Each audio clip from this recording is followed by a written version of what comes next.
le monde, je suis heureuse d'être parmi vous aujourd'hui pour un nouvel épisode de notre programme Healthy Vibes.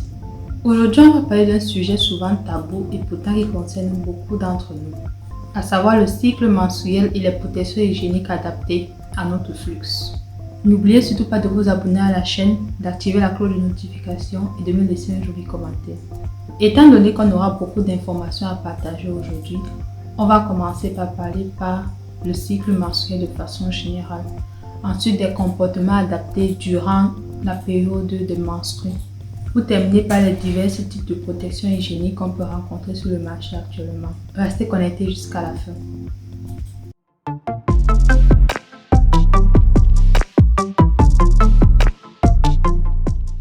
La vie d'une femme de l'adolescence à la ménopause est divisée en plusieurs cycles menstruels. Un cycle allant du premier jour des règles à la veille des prochaines règles. La référence étant un cycle régulier de 28 jours, on dit d'une femme qui a un cycle de plus de 28 jours qu'elle a un cycle long. Et dans le cas contraire, elle aura un cycle court. Il faut un certain nombre d'années et notamment un certain nombre de cycles à partir des premières règles pour pouvoir déterminer la fréquence et la régularité de notre cycle. Parce que c'est nous-mêmes qui arrivons à déterminer si on a un cycle régulier, long ou court. Et donc, qu'est-ce qui se passe durant un cycle? Oui, Chantal. Je vous ai préparé un petit graphique que je vais brièvement commenter. En général, on a des saignements sur les 5 à 7 premiers jours du cycle, suivi d'une courte période qu'on peut appeler zone tampon où il ne se passe pratiquement rien chez la plupart des femmes. Quand on réussit à identifier son jour d'ovulation, il existe plusieurs techniques pour identifier son jour d'ovulation. Peut-être ça fera l'objet d'une autre vidéo. Donc quand on réussit à identifier son jour d'ovulation, qui est très souvent situé au 14e jour pour une femme qui a un cycle régulier de 28 jours, la période féconde va commencer 3 jours avant le 14e jour et 1 jour après le 14e jour. Étant donné que la période féconde correspond à la période durant laquelle il est facile pour une femme de tomber enceinte, les 3 premiers jours correspondent à la durée de vie du spermatozoïde dans les trompes. Le dernier jour après l'ovulation correspond à la durée de vie de l'ovule.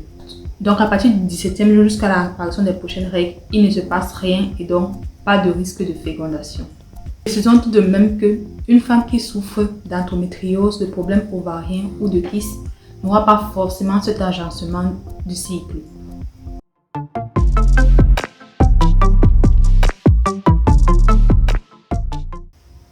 Les comportements à adopter durant nos menstrues.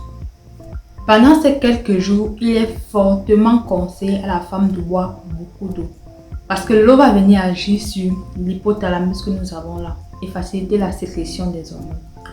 Pour faire plus court, si vous buvez assez d'eau ou des tisanes apaisantes à base de gingembre et autres, vous aurez moins mal durant vos règles. Par ailleurs, la durée de vie d'une protection hygiénique est de 4 à 12 heures max.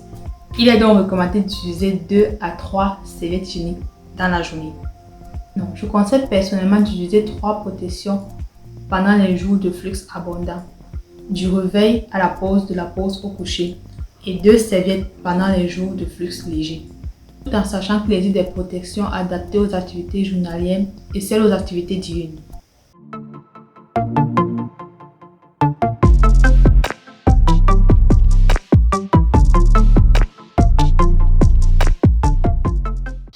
Les différentes protections hygiéniques. Désolé de vous décevoir, mais la serviette hygiénique, communément appelée garniture, n'est pas l'unique forme de protection hygiénique qu'on retrouve sur le marché. Toutefois, il existe des serviettes de nuit, de jour, à flux abondant, léger, moyen, à faire correspondre au moment de la journée et au jour du cycle. De plus, il y a aussi des tampons avec une large déclinaison de flux aussi, mais vous devriez savoir que le tampon n'est pas adapté à toutes les femmes, car il comporte des risques de choc toxique vu son action dans le vagin et le fait qu'il favorise la prolifération des bactéries de l'intérieur. Certaines personnes pensent que ça aurait un impact sur l'hymen de la jeune fille. La prochaine candidate est la culotte menstruelle.